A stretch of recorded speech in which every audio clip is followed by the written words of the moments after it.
नमस्कार, मैं डॉक्टर दिनेश कुमार शुक्ल, सह आचार्य संस्कृत राजकीय महाविद्यालय बूंदी। विश्रुत चरितम BA तृतीय वर्ष की श्रृंखला में आज ये 8वां भाग है। हम 8वें भाग को देखेंगे।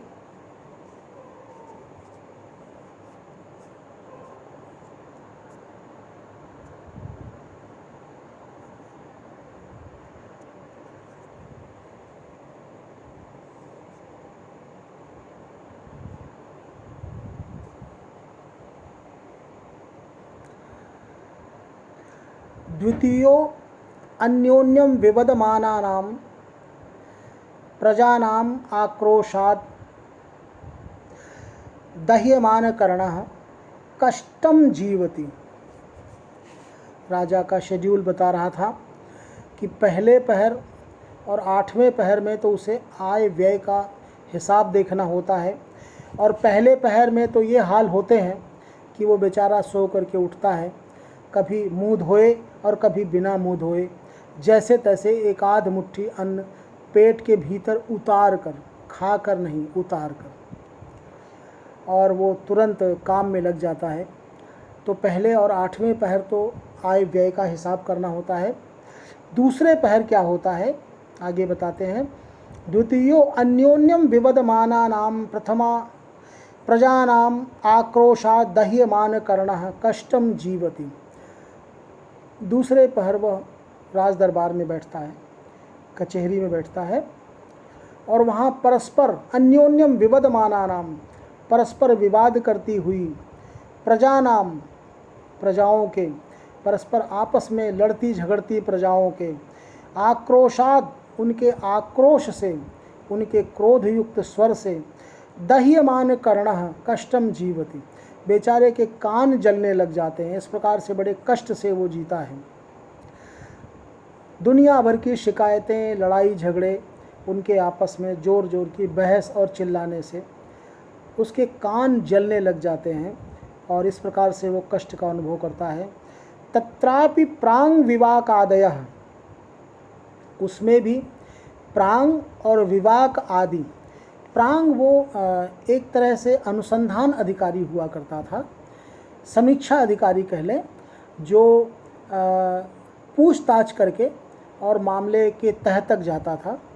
और उसके बाद विवाक वो अधिकारी होता था जो राजा की ओर से किसी मामले का निर्णय किया करता था। तो प्रांग विवाक आदयः, प्रांग और विवाक आदि जो अधिकारी है वो स्वेच्छया जय पराजयौ विदधाना, वो अपनी स्वेच्छा से जय और पराजय का विधान करते हैं। अपनी स्वेच्छा से जय और पराजय का विधान करते हुए पापेन अपकीर्त्या च भर्तारम आत्मानं चार्थैर योजयन्ति। पाप और अपकीर्ति से तो भर्ता यानी स्वामी को और अपने आप को अर्थ से जोड़ लेते हैं। यानी उस जो उन्होंने अन्याय किया, पैसे लेकर के जो उन्होंने न्याय दिया, पैसे लेकर के अगर न्याय दिया जाएगा तो इस जाहिर सी बात है कि जो ज़्यादा पैसे देगा उसके पक्ष में न्याय दे दिया जाएगा, ना कि न्याय होगा। और अन्याय करना पाप होगा और उसकी अपकीर्ति यानी अपयश होगा। तो राजा सिर्फ देख सकता है, राजा को ज़रूरत नहीं थी, राजा की ओर से ये लोग बैठते थे। जैसे आजकल जूरी का सिस्टम था पिछले कुछ दिनों तक, या शायद सुप्रीम कोर्ट वगैरह में अभी भी होती है। तो इस तरह से जूरी होती थी जो मामले की समीक्षा करते थे, पूछताछ करते थे और न्याय करते थे। राजा सिर्फ बैठ करके देखता था और ज़रूरत पड़ने पर हस्तक्षेप करता था। तो कहते हैं कि अपयश तो राजा के हिस्से आया, पाप तो राजा के हिस्से आया, और धन उनके हिस्से आया, क्योंकि उन्होंने स्वेच्छा से, भ्रष्टाचार से, घूस लेकर के, पैसे लेकर के न्याय कर दिया। तो मतलब कष्ट तो उठाए राजा, उसके भी उसको मिल क्या रहा है, उसको पाप मिल रहा है, अपकीर्ति मिल रही है। और जो धन मिल रहा है वो राजा को नहीं मिल रहा है, वो न्यायाधिकारी हड़प रहे हैं, समीक्षा अधिकारी हड़प रहे हैं। तृतीय स्नातुम भोक्तुम च लभते। इन सब बातों से हम समझ सकते हैं कि अगर कोई राजनीति का, अगर प्रकांड पंडित, कोई राजनीति का जानकार अगर इनको पढ़े तो कम से कम उसको पता रहे कि क्या होने वाला है, भ्रष्टाचारी किस तरह से भ्रष्टाचार करते हैं, तो उनके भ्रष्टाचार को रोक सकता है और अपने आप को बचा भी सकता है। तृतीय स्नातुम भोक्तुम च लभते, तीसरे पहर जा कर के स्नान और भोजन नसीब हो पाता है। तीसरे पहर जाकर इतना समय मिलता है कि वो स्नान करे और भोजन करे। हम एक दिन का राजा का पूरा रूटीन देखेंगे। पहले पहर ही वो उठ करके जैसे तैसे कुछ खा पी करके और फिर वो कचहरी में आ जाता है और जो है लोगों से आय और व्यय का राजकोष का विवरण सुनने लगता है, देखने लगता है, चर्चा करने लगता है। और दूसरे पहर वो कचहरी में राज दरबार में बैठता है जहाँ प्रजाओं के आपसी विवादों का निपटारा किया जाता है। तीसरे पहर उसको भोजन और स्नान नसीब होता है, स्नान करके भोजन करता है। तीसरे पहर का मतलब है कि 12-1 बजे के बाद। और उसके बाद भोजन कर तो लेगा स्नान करके, लेकिन भोजन करके भी वो सुखी नहीं है। भुक्तस्य च यावत् अंध परिणामस तावत् अस्य विष भयम न शाम्यत्वेव, जब तक उसके खाए हुए का अंध परिणाम ना आ जाए, जब तक उसका खाया हुआ पच न जाए, तब तक उसका जो विष का भय है वो बना रहता है। राजा के बारे में कहा गया है कि राजा को निम्न वस्तुओं में विष होने की संभावना रहती है, उससे हमेशा सावधान रहना चाहिए। याने शय्यासने पाने भोज्ये वस्त्रे विभूषणे, यान यानी वाहन में, उसके वाहन में विष दिया जा सकता है उसको। शय्यासने, शय्या के आसन यानी बिस्तर पर। पाने यानी कि कुछ पिला दिया जाए उसको। भोज्य भोजन में, वस्त्र में, और आभूषण में भी। सर्वत्रैवा प्रमत्तः स्यात् वर्जयेत विषदूषितम, इन सभी में विष के दूषण का वो वर्जना करे, विष के दूषण से बचने का प्रयास करे और अप्रमत्त रहे, यानी कि प्रमत्त ना हो, होशियार रहे, सावधान रहे। इन सभी जगहों पर सावधान रहने का उसे निर्देश है, क्योंकि इनमें से किसी में भी विष दिया जा सकता है। आगे हम देखेंगे विष्णुचरितम में ही एक व्यक्ति को सिर्फ गले में माला पहनाई जाती है और वो मर जाता है। वो माला एक ऐसे द्रव में डुबाई गई होती है कि जिसको पहनने के बाद व्यक्ति जिंदा नहीं रह सकता। तो आभूषण में भी, तो जब तक उसका भोजन पच न जाए, बेचारा इस डर और दहशत में जीता है कि कहीं मुझे विष तो नहीं दे दिया गया। चतुर्थे हिरण्य प्रतिग्रहाय हस्तम प्रसारयन्नेवो तिष्ठति, चौथे पहर में, दिन के चौथे पहर में, तीसरे पहर में भोजन के बाद उसको आराम नहीं करना है, चौथे पहर में बैठना है।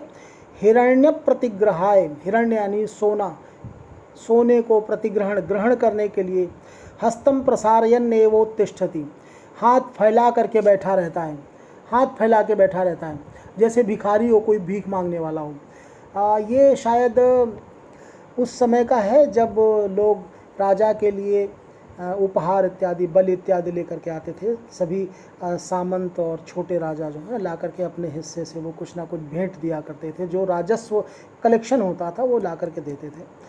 तो राजा की उपस्थिति में ये दिया जाता था, इतना ही पर्याप्त है, लेकिन उसको बैठे रहना होता था, तो ऐसा लगता था मानो भीख मांगने के लिए बैठा हुआ है। पंचमे मंत्र चिंतया महांतम आयासम अनुभवती, पांचवें पहर में मंत्र की चिंता में, मंत्र यानी मंत्रणा, मंत्रणा किससे करनी होती थी? मत्रिगुप्त भाषणे, गुप्त भाषण को मत्र धातु लगती है, इसमें नकार का आगम होता है और नुट का आगम होकर के ये मंत्र बनता है, इसी से मंत्री बना है। मंत्री का मतलब ये है कि वो गोपनीय रखेंगे, गोपनीय वार्ता को रखेंगे। आज भी मंत्रियों को पद के साथ साथ गोपनीयता की शपथ दिलाई जाती है। तो गुप्त मंत्रणा मंत्रियों से और दूतों से और गुप्तचरों से, इनसे जो गुप्त मंत्रणा करते थे उसका समय होता था दिन का 5वां पहर, यानी शाम के वक्त। तत्रापि मंत्रिणो मध्यस्था इव अन्योन्यम मिथः संभूय, यहाँ भी मंत्री मानो कोई पक्ष नहीं है, मानो मध्यस्थ हैं, यानी वो तटस्थ रह करके और अन्योन्यम मिथः संभूय, परस्पर मिलजुल कर, यानी इस मामले में, भ्रष्टाचार के मामले में सभी एक हैं, सब एक ही थाली के चट्टे बट्टे हैं।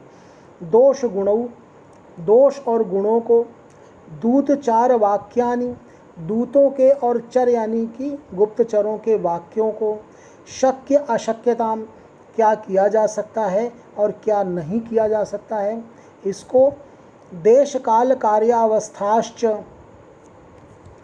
और देश काल और कार्य की अवस्था, देश काल और कार्य की अवस्था, इन तीनों चीज़ों के बारे में स्वेच्छया विपरिवर्तयन्तः, अपनी मर्जी से परिवर्तित करके, देश और काल और कार्य की स्टेज क्या है, किस स्थिति में है, उसमें गुप्तचरों ने क्या रिपोर्ट दिया और ये क्या व्याख्या कर रहे हैं, उनमें अंतर, अपनी सुविधा से उनकी व्याख्या कर लिया करते थे और राजा को धोखे में रखते थे। तो विपरिवर्तयन्तः स्वपर मित्र मंडलानि उपजीवन्ति, ये उपजीवी होते थे अपने मित्र मंडल और दुश्मनों के मित्र मंडल पर, यानी ये धन यानी उत्कोच यानी घूस लेने के मामले में मित्र और अमित्र का भेद नहीं करते थे। उपजीवी इसको कहते हैं जो दूसरे के धन पर पलता हो। एक बार इसको फिर से देख लें। 5वें पहर में गुप्त मंत्रणा इत्यादि, मंत्रियों और गुप्तचरों, दूतों से गुप्त मंत्रणा इत्यादि के संबंध में राजा महान कष्ट का अनुभव करता है, बड़ी तकलीफ़ उठाता है। कोई सुख की, खुश होने की, आराम करने की जैसी जगह नहीं होती, वो उसको बड़ा टेंशन लेना होता है। और उसमें भी रियलिटी सामने नहीं आती, सच्चाई सामने नहीं आने पाती, क्योंकि जो मंत्रीगण हैं वो इन सब चीज़ों की, दूतों और वाक्यों, गुप्तचरों के वाक्यों की, देश काल और समय परिस्थिति की, क्या किया जा सकता है और क्या नहीं किया जा सकता, इन सभी की व्याख्या अपने हिसाब से कर लेते हैं। और उनके अपने हिसाब का मतलब है जिसमें उनको अधिक से अधिक धन प्राप्त हो, वो चाहे मित्र से प्राप्त हो चाहे शत्रु से प्राप्त हो, मित्र और अमित्र का भेद किए बिना धन प्राप्ति के हिसाब से वो सब चीज़ों की व्याख्या राजा को करके राजा को अंधेरे में रखते हैं और पैसे कमाते हैं। ये आज भी होता है, हम रोज़ अखबारों में इस तरह की बातें सुनते हैं। आज स्थिति ये है कि किसी की सरकार हो और कोई भी मंत्री हो, अविश्वास एक सामान्य सा संप्रत्यय बन चुका है।